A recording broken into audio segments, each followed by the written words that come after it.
Welcome into episode 10 of Through the Whistle. I'm Ty Belcher, and today I am accompanied by Kevon Belcher, his older brother, and the best to do it in the family. All right, people say anything when they're on, live television, kind of, sort of. But on today's episode, Literally on live television. Today's episode, me and Kevon will be talking about the college football and NFL games for this upcoming weekend, as well as touching on last night's Thursday night football game between the Atlanta Falcons and the Carolina Panthers. So to start off, last night, if you've watched worst Thursday night football game, one of the worst. I wouldn't say the worst. What is? It's not worse than Colts Broncos. Right, exactly. Listen, this year's Thursday night games have been. Yeah, the bar's the floor. Yeah, the bar is literally the floor. Literally. So last night, Panthers and the Falcons essentially played in a hurricane. Raining all game, windy all game, and neither team could really throw the ball. Both quarterbacks threw for less than 200 yards. P.J. Walker only attempted to throw the ball 16 times. Yeah. So, with the Panthers beating the Falcons, do you think the Buccaneers are just going to take a little cakewalk? I mean, what other choice do you have to actually think otherwise? We're talking about Tom Brady for one. Talking about Tom Brady. Let's get that out the way. Tom Brady is the GOAT, as we already know. But isn't this exactly how he usually does it ever since he was in New England? In the slow September build up. Yeah. But he's never been on a team that started off this bad, though. Yeah, that's true. But we have to remember that even when he was in New England, worst division in football. Well, one of the worst. And we got the Dolphins when they were terrible. Bills, shaky. And then Jets. Exactly. So what are we really talking about here? And then, not to mention now, we're talking about P.J. Walker, Marcus Mariota. Shout out to P.J. Walker. And a little bit Baker Mayfield in there. Sprinkle them in. Oh, I forgot. You want to hit people in the head without a helmet on. Yeah, Baker Mayfield. Of course. And then, Baker's that guy. Quarterbacks. And NFC South, terrible. Terrible. You're not picking anybody over Tom Brady. That's a true statement, but Buccaneers still kind of shaky. The Panthers can still turn this around, for being honest. The way that they're, P.J. Walker has his moments. Cardiac P.J., like they used to have Cardiac Kimba. Cardiac P.J. P.J., I know, he's had a couple bad games, back-to-back bad games. But he had 108 yards. I know, but the Panthers can still get things done. But I do like the Falcons to still give the Buccaneers a little bit more run for their money, because last night, yes, Marcus Mariota. He looked bad. Marcus Mariota looked very bad. He looked bad. Honestly, at what point do you actually put in the rookie from Cincinnati, Ritter, and just try to see what he can do? Because at worst you're getting another Marcus Mariota. But we gotta think, Marcus Mariota had no help out there. He was, as well as being the leading passer, obviously he's the quarterback. Yeah. He was also the leading rusher.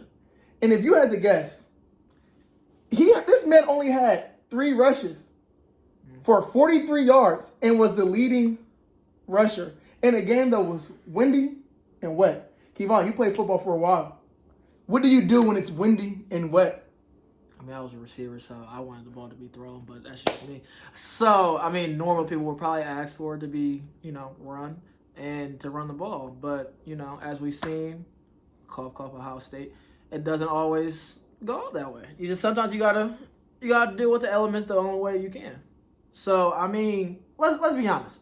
Let's be honest. What more did you really want them to do? Besides speed court, I would have fed Patterson a little bit more. For sure, especially after how you played against the Chargers. But, the way that Carolina's been a stingy team this season. Yeah. Definitely. You saw how they beat the Bucks, and then they've been pretty good. Browns, same way. So, I wouldn't say that it's a bad thing. They couldn't really run the ball, and they couldn't really throw. Obviously, you couldn't throw in that type of weather. But, you can't really take that much from it, especially from a team like Atlanta. But, like we just said, Panthers have beat the Buccaneers earlier this season. Falcons should have beat the Buccaneers earlier this season if Tom Brady didn't get his usual once-a-year Tom Brady call with the Grady Jarrett roughing the passer. Talking about Brady. Let's call a spade a spade. Definitely. The Falcons can beat Tampa Bay if need be. Grady Jarrett and that defense is just playing well beyond what anybody could have expected. Definitely. AJ Terrell's playing is kind of ascending into a top 10, 15 guy. He's actually on the field, yeah. Yeah, I mean, it's true. He's fighting the injury bug, a lot of other stuff. But this team came to his own. Hopefully with Ritter coming back next season after his little surgery, being out, hopefully they have enough pieces built around. Maybe Kyle Pitts actually plays a good game. You're wishing for a lot right now, big dog. Hopefully Drake London can stop getting bullied on the field. He's a rookie. It's a rookie. I mean, I just saw Khalil Mack take the ball out of his hands like he was a child. Khalil Mack is a grown man. That's true. And Drake London, grown man. He got drafted. You're in the men's league. Hey, listen, you gotta do what you gotta do. But like we were saying, with the loss last night, if the Buccaneers go into Germany, shout out to spreading the NFL brand across the borders, great marketing for the NFL. Don't know how you're going to be a $1 trillion company. We don't get paid by the NFL to sponsor them. Everybody knows that the NFL. No can sponsor. No can sponsor me. We have no problem with being sponsored by you guys. Or if you're hiring, I mean, both. Then we can do that. So both. Anything's possible. I'm fine with either. But if the Buccaneers do lose this weekend, let's say hypothetically, they are playing against a team with a better record in Seattle. Definitely. The Falcons will still only be 1 game behind them in the division race. Panthers would be 2 games behind, technically. But if the Panthers finish with the same record, we all know Panthers will get the tiebreaker because essentially the Panthers will probably end up having to beat the Buccaneers again if they want to end up with a tied record. So, with all that being taking that all into consideration, with Sunday morning's game playing hours and hours out of your regular time zone, everything's different in Germany. You know, getting prepared. Everybody talks about London, but Germany's a whole different animal that no one's ever been in. How important is this game with Tampa Bay playing the Seattle Seahawks? How important is it for both sides? You said all that, and I'm still not taking anybody over Tom Brady. Literally. So I'm telling you this right now. Who are you taking, Tom Brady or Andy Dalton? And then win or go home situation. Who are you taking? Okay. Tom Brady, Marcus Mariota, win or go home. Okay. Tom Brady, PJ Walker. Okay, you're crazy. So, to the people on YouTube, don't listen to that last statement. I don't know what he's talking about. But we're talking about Tom Brady. We're talking about Tom Brady.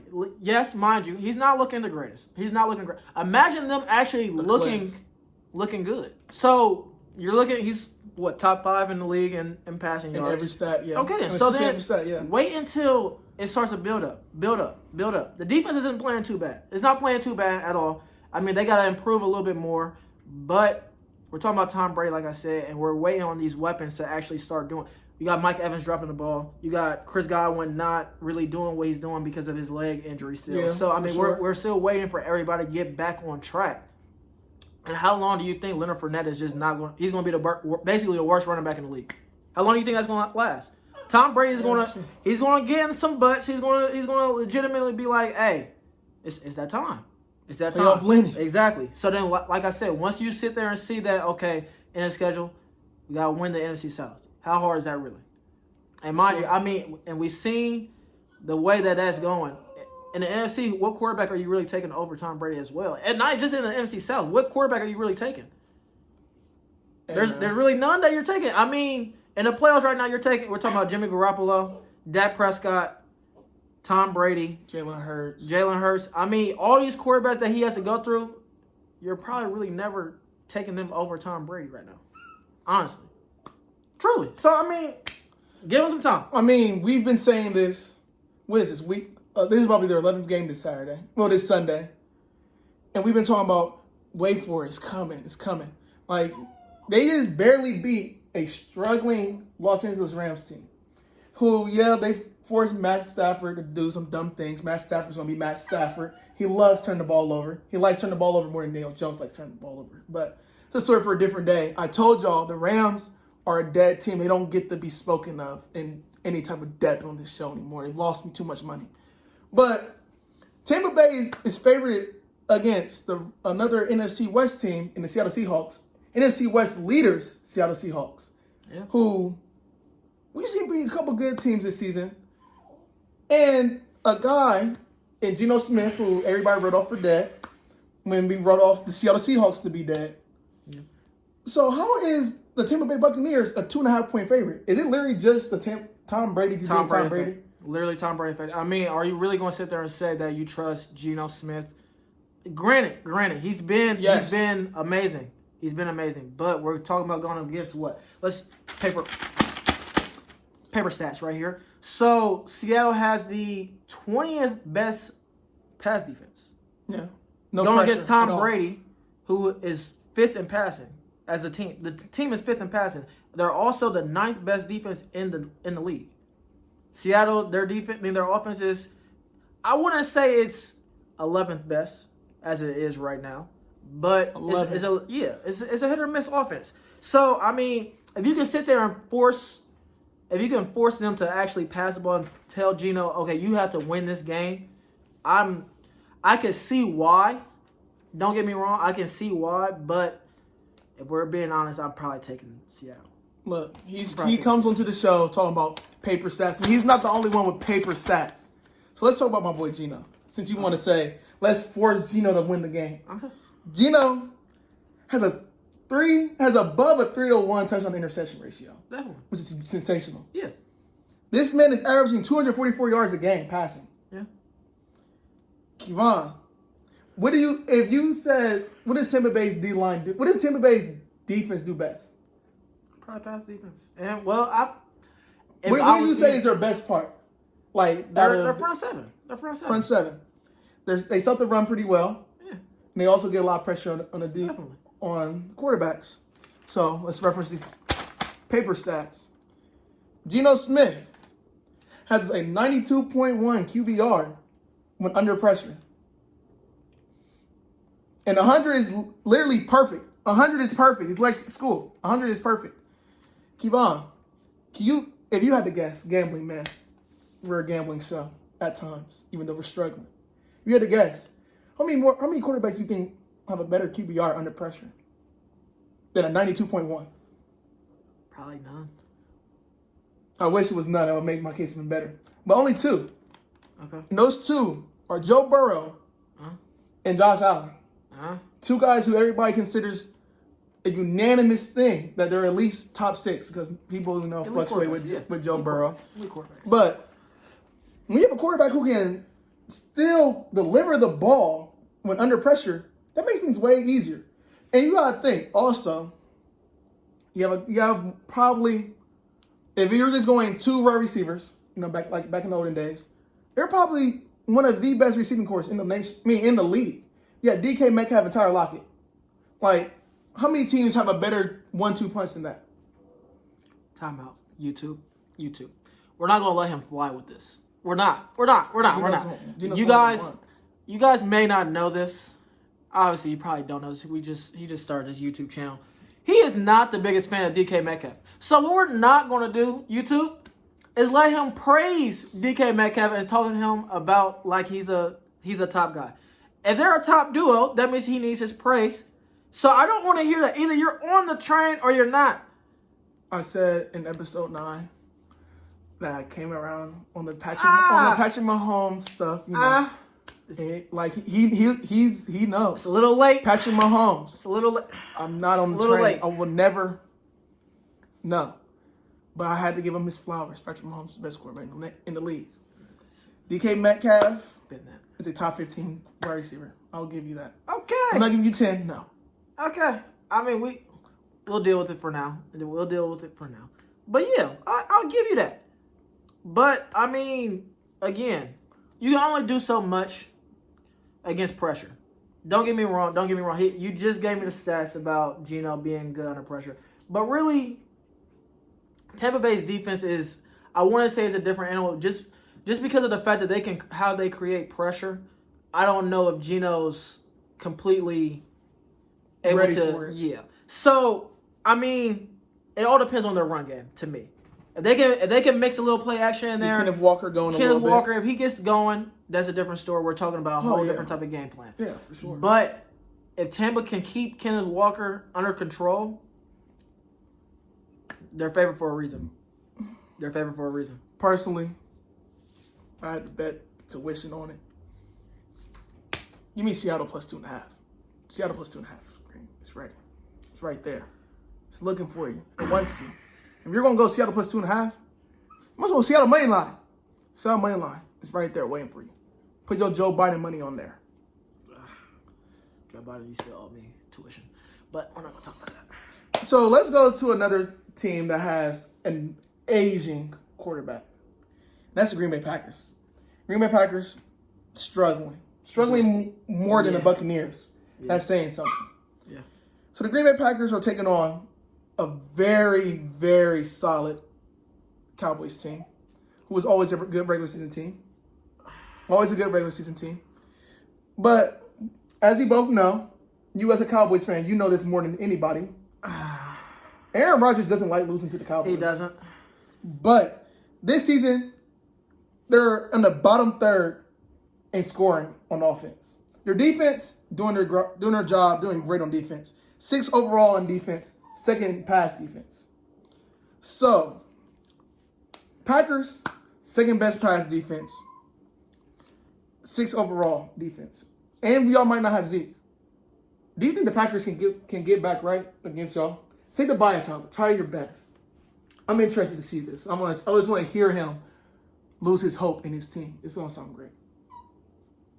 I think we have no chance of losing on Sunday. 0 chance. 0 chance. We're coming in, YouTube.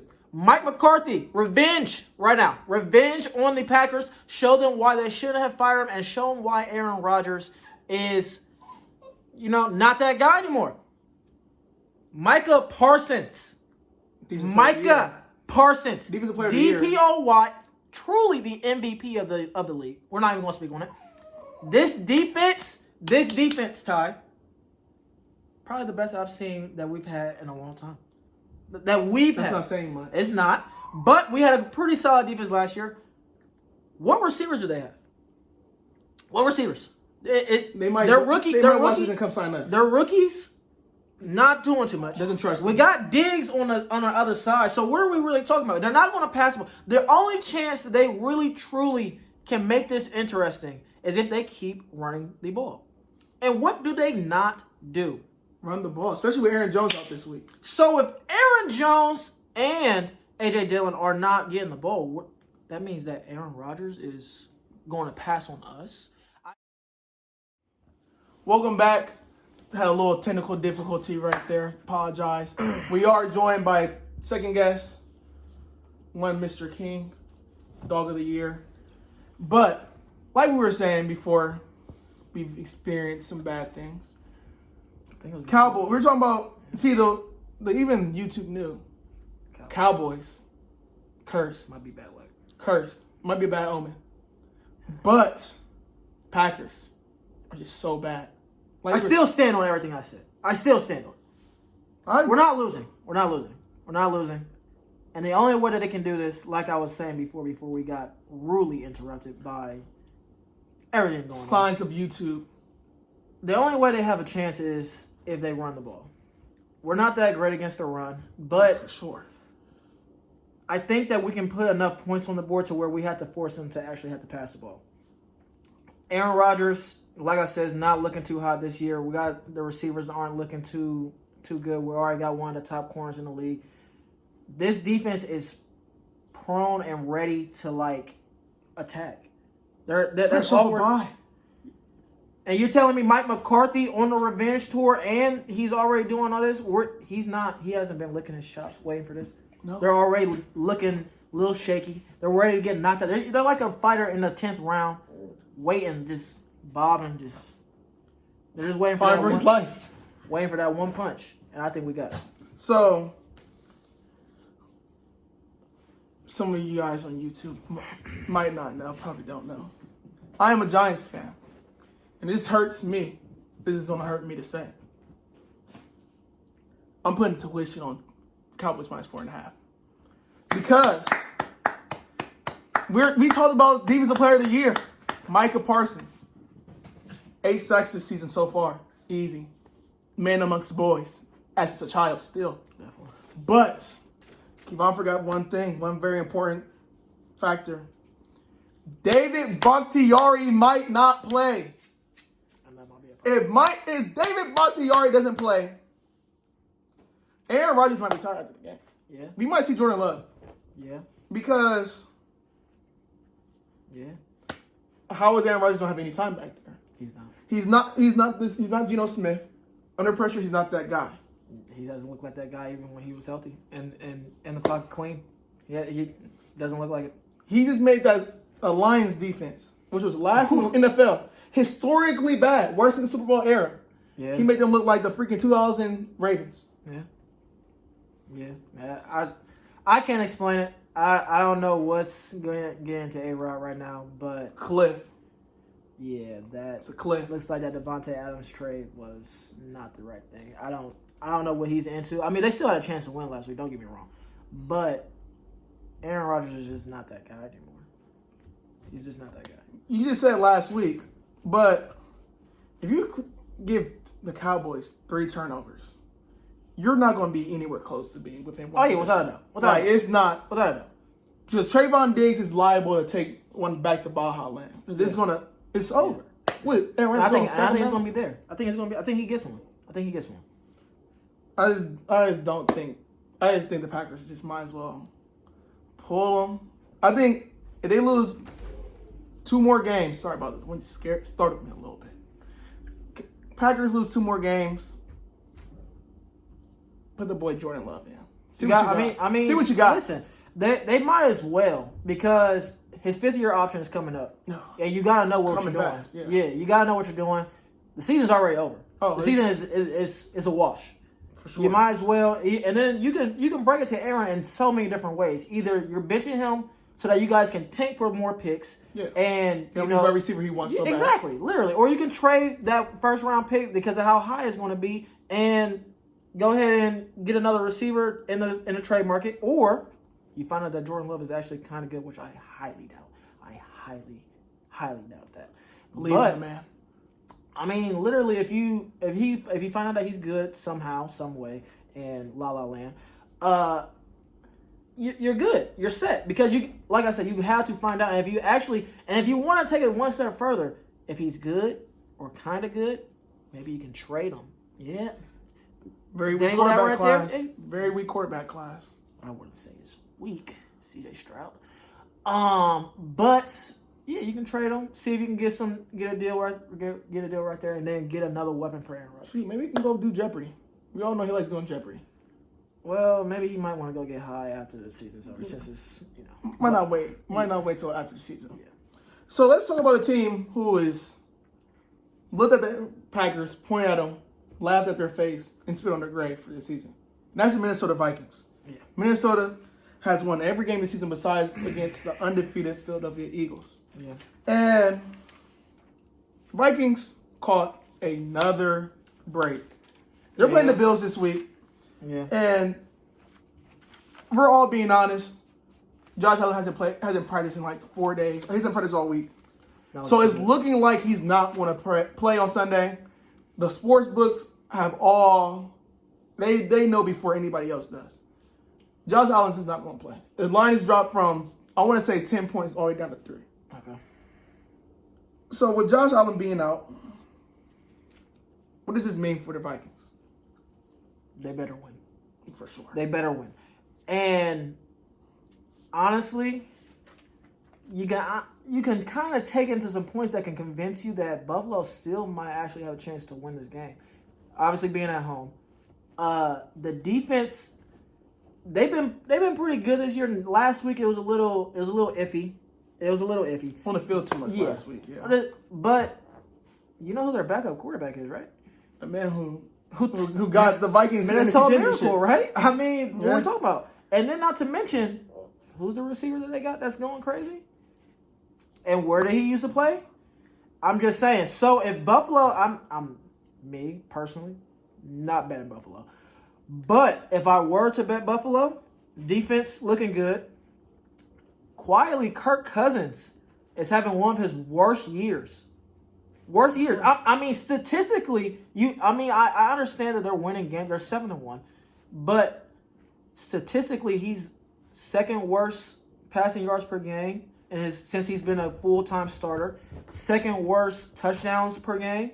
I mean, completion rates also second worst since becoming a starter. So, if we're telling him do it all by yourself, I think the numbers are kind of like lying a little bit because of how well they're actually been doing so far this season. But Kirk is, you can say he's not looking his best, even though they're 7-1. So, Case Keenum, little show you I was that guy there. Stephon Diggs, I have a little relationship, like I said, Minnesota Miracle, and then Buffalo defense. So, talk about Kirk Cousins having won quietly, secretly, having a down year by his numbers. For sure. We all know primetime Kirk Cousins. Yeah. Doesn't win in primetime. At all. So, luckily for him, they play at 1 o'clock. Yeah. But, there's even worse stat. For when Kirk Cousins is playing a team that's over 500, which the Bills still categorize, even if they don't have Josh Allen. Understandable. Kirk Cousins is 10-40. 10 wins out of 50 against a 500 or better team. Not a good stat. Kirk is going to have to show me a little something. I know the Bills are still light in the secondary. Understandable. Yeah. But that secondary is not as bad as everybody thought it was going to be. And we both know how you cover up a bad secondary. Get pressure on them. We've seen the Steelers do it for years with TJ Watt. Yeah. You get some pressure on them, and they will fold. Yeah. So, with all things being taken equal, I would stay away from this game completely. Yeah. It's not Stay worth away, anything. Definitely. Yeah. Because maybe Case Keenum, no, he's not a good starting quarterback. But if you tell him, oh yeah, he's not winning a couple games, he can do that for you easily. Yeah, for sure. Especially with a team like that. For sure. My only thing about with Case Keenum is this the most quarterback-centric offense in the NFL. Literally, by run by game, far. pass, everything goes Literally, to the quarterback. it goes through Josh Allen. And you're not about to sit there and tell me that Case Keenum is about to run QB power. Yeah, okay. That's what you tell me, you tell those linebackers that they're going to see Case Keenum run down the field. All right. I mean, they're only going to get one of the top 5 linebackers. Yeah, so I'm saying. So what I think their best way is, like I said, to lean on that defense, tell that defense, okay, we're going to need you to stiffen up. Yeah, Vaughn, go do your thing. And then, because, Minnesota hasn't been looking too hot on offense lately. Washington looked like they were in that game. They were in probably should have won that game. Exactly. So, if they can do that with Washington's defense, I know Buffalo's defense can make some noise, but it's only so much you can do, especially, like I said, with that quarterback offense like that. They don't have no run game. One of the bottom run games in the league. Yeah. Josh Allen, he's not there. There's no Superman. So maybe Cook has a good game against since he sees his brother on the other side. Has a certain dominance. But like I said, if they let Case Keenum sling it to Stephon Diggs and the other receivers on that team, maybe they have a chance. But I'm staying completely away from this. Staying out on left field. Yeah. You know what? Just keep me in the dugout. I don't want to get in. I don't want to play. So let's go to a team. We'll wrap up our little NFL segment. Let's go to a team who's hoping, praying, fingers crossed that the Bills lose. That's the Miami Dolphins. Yeah. The Miami Dolphins are taking on a Browns team that's coming off a kind of a long week after beating the Bengals. Yeah. So, Browns coming out of a bye, still kind of have a chance at playoffs. The division's not too far out of reach. The Dolphins are looking to hopefully take control of first place in the AFC East. Is there any way possible that the Browns beat the Dolphins? Yes, 100%. I know you saw that game against Chicago, right? Yeah, we all saw that. Yeah. The Browns are better than the Bears, without a doubt. So we're gonna take a little commercial break to answer said door. We'll be right back. So, sorry for that second interruption. First time was technical difficulties with some storage. Second one, helping inspire the youth. All about the youth, keeping kids safe areas. But let's get back to the Browns and Dolphins. You were talking about how the Bears were able to run the ball at will against the Dolphins. Yeah. I don't think that this game is on the road, correct? Or is this? We're in Miami. In Miami, okay. Sure. Well, yeah, because that defense is hit or miss. Either they're at home and they're playing pretty good, or they're away, they become trash. It's hit or miss either way. Yeah, but so Cleveland has this thing that they do where they run the ball the entire time, and then they're looking really, really good. And then they switch and think that they still have a franchise quarterback back there. Yeah, they forget that Nick Chubb is the best running back in the league. Yeah. So don't know which Cleveland Browns team I'm getting. Yeah. If it's the Jacoby Brissett Cleveland Browns that they think that he's that guy, they're going to lose by 30. Because I don't think the Cleveland Browns defense can handle this offense at all. Not with Tyreek Hill. He's been looking like, to me, the best receiver in the league, if not number 2. Mm-hmm. And then we got the Penguin out there just matching his energy. Himself, yeah. He's just matching his energy. So, and then we got little Jaceki out there just doing any and everything. Worst grid I've ever seen, man. So, this is another game that I would stay a little bit away from just because of the fact that I don't know what Cleveland Browns team I'm getting. Cleveland, they're pretty solid when it comes to if they can get a pass rush. But I mean, you can say that about any team. Yeah, so it's just all a fact of, can Garrett make noise? Yeah. So we talked about Dolphins rush defense. 15th in the league. 15th worst in the league. Rush defense. Probably aided a lot last week by Justin going off. But like you said, if Stefanski knows his role, knows his personnel, he's going to run the death out that ball. Yeah. Control time of possession. Kind of, I guess you could say kind of a college coach mindset. Try to dominate time of possession, keep them off the field as much as possible because, boy, oh boy, that Brown secondary is barbecue chicken. Yeah, exactly. Denzel Ward looked like he committed highway robbery. Yeah, that check. Yeah. That check is, he said it cleared, so he doesn't even care about it. So,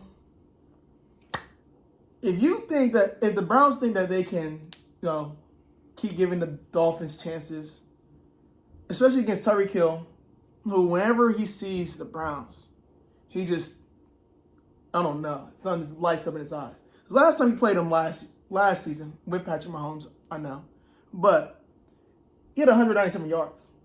Yeah. And in the playoff game the year before that, he had a pretty good game, pretty amazing game. Had the freaking game-winning first down with Chad Henne. Yeah. So, if you were to tell me that Tyreek Hill is going to have a bad game, I would call you a liar because it's a lying statement. The Browns have nothing to stop Tyreek Hill. No. Mike McDaniels, I thought it was going to be a bad hire, but Mike McDaniels knows his personnel, unlike Stefanski on a game-by-game basis. Mike McDaniels, he's going to get his playmakers the ball. Even if Myles Garrett starts to break the game early, he's going to find a way to, all right, we're going to go in the quick game. Quick game, yeah. Tyreek Hill slant, Tyreek Hill bubble, Waddle hitch. Yeah. Waddle go route. And then you look up, you're like, oh, we're down 21 at halftime. And we got Jacoby. Sling it. Yeah. I think you convinced me. I think I'm gonna take Miami. I'm taking Miami now. I'm for sure. You just got me locked in. I think that Tyreek Hill is about to have a monster day.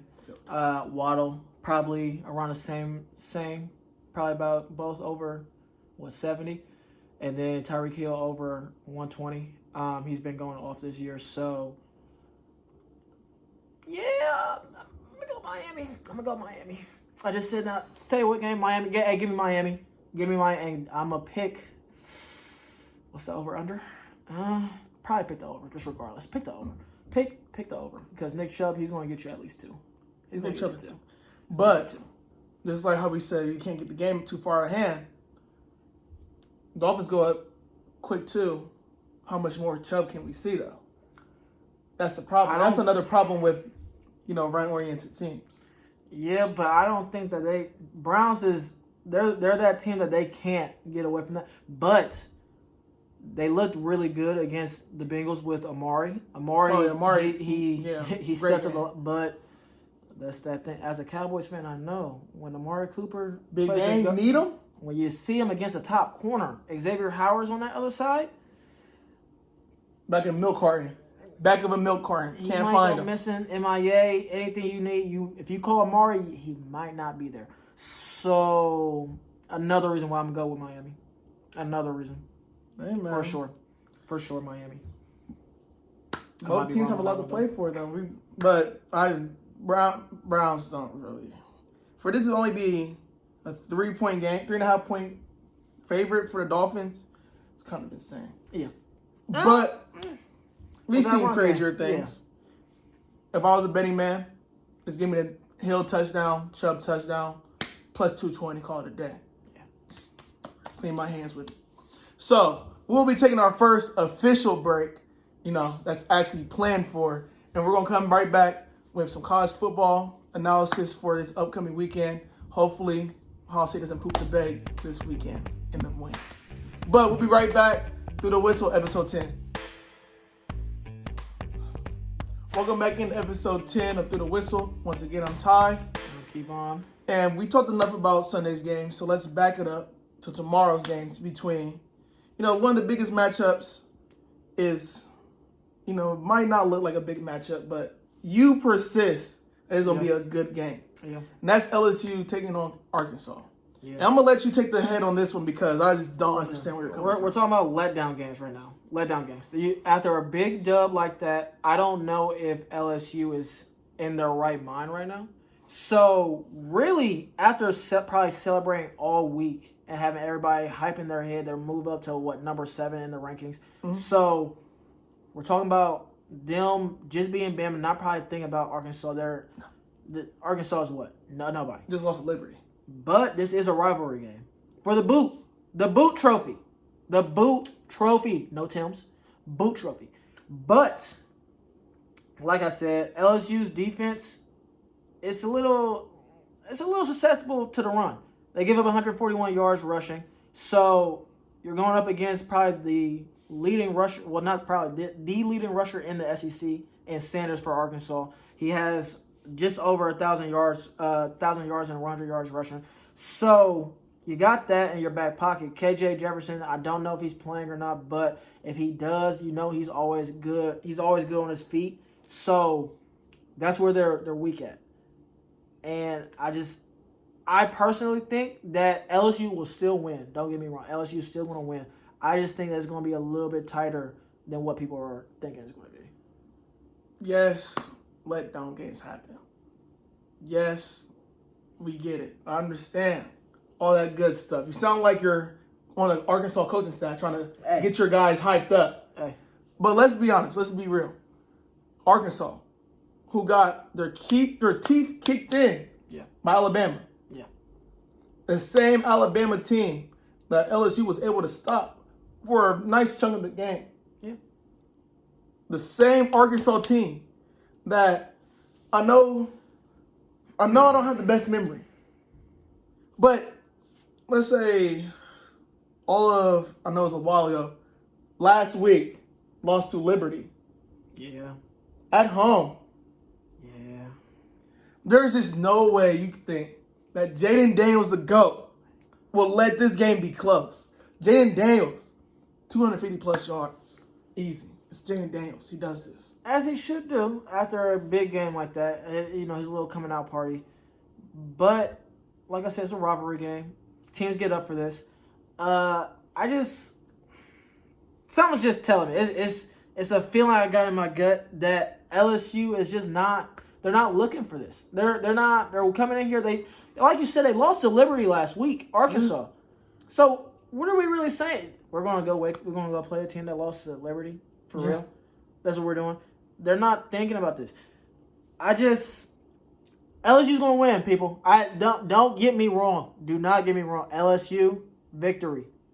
I just think that quarters 1 through 3 might be a little shaky. Arkansas is at home, so we'll see. We'll find out.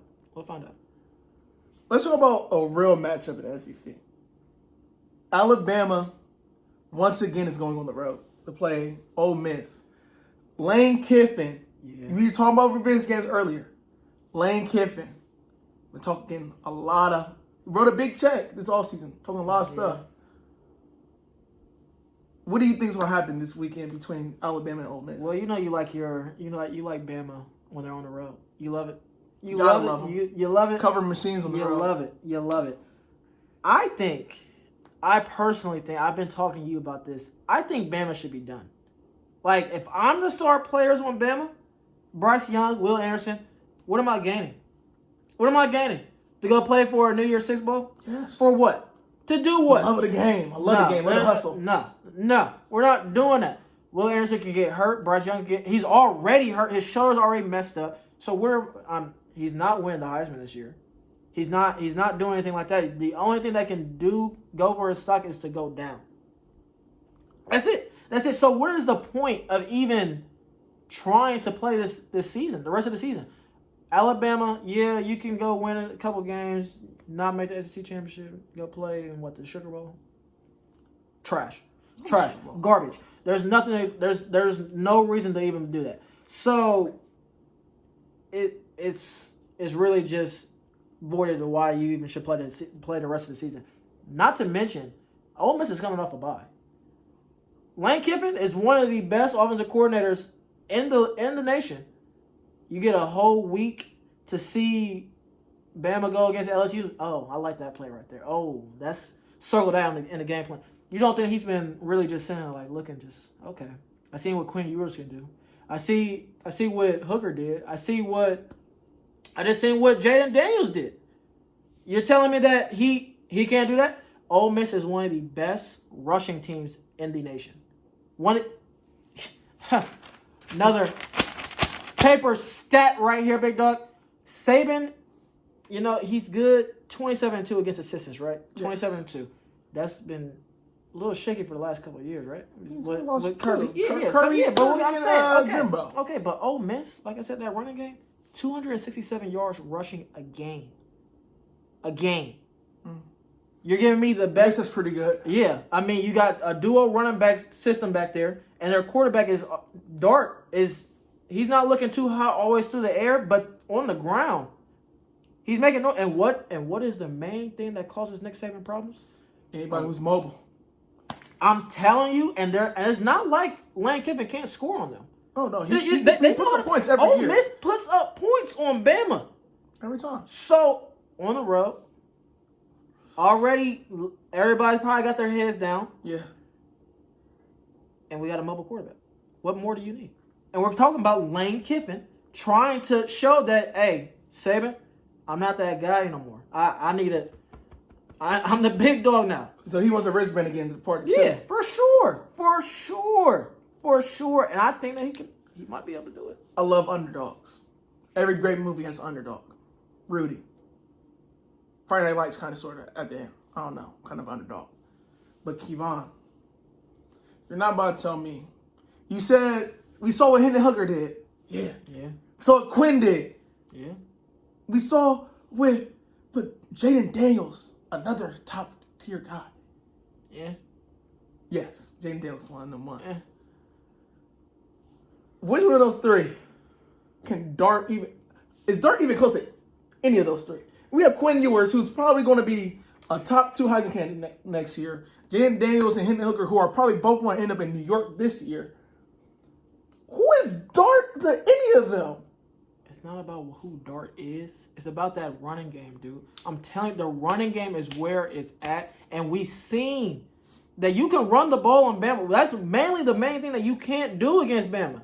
They've been doing that pretty well. Teams, not at LSU. Yeah. Tennessee looked pretty good. And, Bijan Robinson didn't have his best game against Bama. But the way he set the box.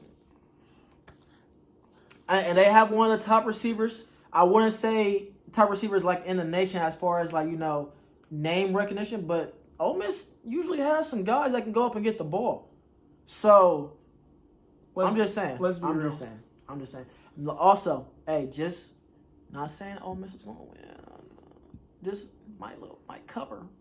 Just might cover. I'm just saying it. He says might so he can cover his what if they don't cover. Because let's be real. You talked about That's how it works. You talked about Alabama's been thinking about this, been feeling down on themselves. We ain't thinking about they hanged on us. They've been calling us trash. They called us the worst Alabama team in the last 10 years. So you don't think they're mad right now? You don't think they're gonna come out there ready to punch somebody in the face? You gotta think, when Lane Kiffin was there, most of these players were freshmen, sophomores. And scout team life, you always have the OC complain about something. Mad that the defense is going too hard. That defense that Lane used to struggle with sometimes in practice, they finally get to go out there and show Coach Kiffin what real man football is down in Alabama. Listen. Will Anderson, field day, was on a show why he's the top 5 pick. Alabama covers. I'm going all in. I'm not no dip my toe in the water type of guy. We're going to jump all in. But I told you, I don't like talking. Viewers, y'all know, I'm not a big fan of the SEC. I don't like the bias that comes with it. Alabama wins this game, they might jump back to number 5. I don't know. You never know. Never know with the SEC. Yeah, you don't. So, we're already on, kind of a warmer climate. Let's talk about North Carolina taking on a team that I falsely put my belief in. Don't know why. QB1, Sam Hartman, Wake Forest, Demon Deacons. How'd that go for you? I don't want to talk about it. He's letting me down. So North Carolina has a loss to Notre Dame. Yeah. Notre Dame, it's been looking good lately. So I guess it's not as bad. Yeah. If we're being honest, ACC's probably has no chance of getting the college football playoff. It's looking pretty far-fetched. Very slim. Very slim. Very slim. So, Hartman, barring, we've seen North Carolina struggle all season. We've seen North Carolina struggle with App State. Yeah. Should have lost. You know a lot about that, huh? We don't talk about App State around here. Okay. So, North Carolina plays no defense, as we've seen plenty of times. Wake Forest plays no defense. Mm-hmm. Kind of reminiscent of another conference. We'll talk about the other conference later. But what does Wake Forest need to do to prove that they're worth being a favorite? What can they do? Literally do what they've been doing the whole season. Air that thing out. Let Sam Hartman do what he has to do and air that thing out to score points. Because we're talking about North Carolina, who is one of the worst. And I mean worst. Bottom tier. 106th in the FBS. 106th. That's insane. For a Power 5 at that. I'm not even going to speak on it. Their defense is awful.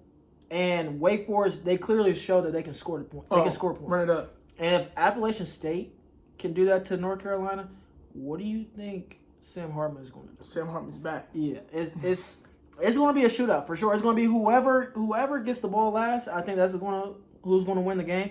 North Carolina, Drake May, he's been looking like that guy. He's been Heisman hopeful for sure. 2,900 yards passing, and then 31 touchdowns with just 3 picks. I know you love the touchdowns. Sensation. Yeah. Sensation. I love it. Leads the team with 513 rushing yards. So he does it all. He does it all. Sam Hartman, 337 yards against Clemson and 6 touchdowns. So if he can do that against Clemson, I for sure know you can do that against Wake. Pick the over. The over. That's going to always be a nice theme on here. There's always over. The overs. Welcome back. I'm sorry once again for such an abrupt stop to the last clip. So we're just going to go ahead. We're going to persevere like any great team does when adversity strikes. Overcoming and becoming better people from it. So we were talking about how the ACC, North Carolina and Wake Forest are going to put up points. Yeah. Over. Over. Definitely. Over. So we're gonna go to a conference who knows about overs being hit. 60 points is a bare minimum. It's child's play. Yeah. Where no defense is allowed. No. Not one bit. Yeah. And that place is what we call the Big 12. Yeah. Big 12 has the only game that has probably any type of playoff gravity to it, if we're being honest. We're calling a spade. TCU's taking on Texas. Texas, despite being a lower-ranked team, is a 7-point favorite over TCU, who's number 4. The potential. A lot of potential. What do you think about this upcoming game between Texas and TCU, Battle of Texas? Duggan, for TCU, quarterback, Heisman hopeful, has been doing his thing. He's been going crazy the entire year. He's looking like all of a Heisman type of player. Yeah, another quiet guy out there. Yeah. Quinn Ewers start off the season hot. Yeah. Hot. First before game and a half. Yeah, before Alabama, before the Alabama injury. Lately, not been looking too hot. Last 3 games, 58%, 38%, 65% completion rate. In those games, 197 yards passing, 319 yards passing, and 172 yards passing. It ain't looking too hot. And that 319, you guys heard 319 yards? Remember, I said the 38% completion rate. 319 yards for a 38 completion rate is not good. With 3 picks. Yeah, not too hot. Good. I mean, they just beat Kansas State, though, so they might be, on a little high right now, looking like they got a little bit of chemistry back. Bijan Robinson is the key for this game. If he can eat, they're going to eat for sure. Quinn Ewers is going to eat off of that. Just play action, a lot of play action. I just don't know with TCU without having their best wide receiver Johnson. He might be out. I don't know how much they're going to try to air that thing out because of his injury. But Texas, like I said, their defense hasn't been looking too good. But they play like they did against Alabama, which is a long time ago, long time ago. But we've seen the potential of that team. Yeah. And they can get to that for this, not even probably as good as that, just a little bit under that, they can hang with TCU. For sure. Look, TCU has not always looked good. I personally don't think they put together a whole game. Like, yes, TCU's been down in a couple games. They came back, ultimately won. But Texas, last week, when they played Kansas State, they were beating the dog crap out of them. Yeah. We're up, I want to say, 21 points at one point. Mm-hmm. And that game ended up coming down to the last drive for TCU. Yeah. For Texas. If Texas lets TCU stay close and fight back, it's going to be a very, very bad day. But that's for their Texas. MO, though. That's their MO. That's what Texas is known for. Sark. I mean, he doesn't run the ball in the fourth quarter. No Bijan Robinson in the fourth quarter, and you give up the game. And what has TCU been doing? Coming back. Exactly. So what makes you think it's going to be any different? Look, I told you, I love a good underdog. Everybody loves a good underdog. Nah. TCU's been down and out for so long in that state. Everybody's like, no, Texas runs the state. But look, we're being honest. If Vegas always finds a way. Vegas knows that Texas is a way more appealing team to bet on. Oh, yeah, for sure. And that's why I think that Texas should have been the underdog. They should have been underdog. Texas has been shaky that's putting it mildly. Yeah, but like I said, with their top receiver not playing, TCU lets up a lot of points. A lot. And Sark, he's a great game planner, and he's a good OC. So they're going to put up points. It's just a matter of TCU. TCU, they had the playoffs on the line. I don't think they're letting go. They're not letting go. They're not going to do it. TCU, I'm picking them to win for sure, without a doubt. I'm picking them on the money line. I'm staying away from the points. And you might as well go all the way, right? Might as well go all the way, but look, what's better way of sending Texas off to this SEC than beating the dog crap out of them? Yeah. But it's easier said than done. Like you said, we see the Quinn Ewers that we saw first quarter of Alabama, aside from him missing a throw deep. Texas should win, but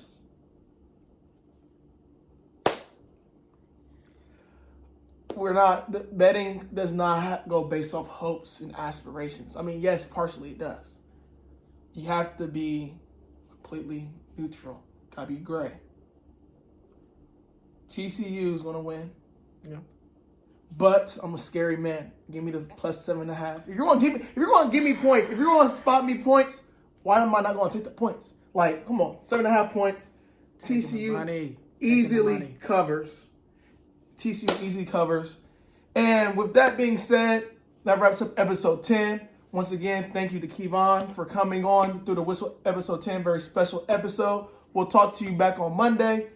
Hopefully, back in Kent with a nice little studio. Hopefully, I have my mic back. So, everybody enjoy your weekend. Bet responsibly and be safe. Stay warm.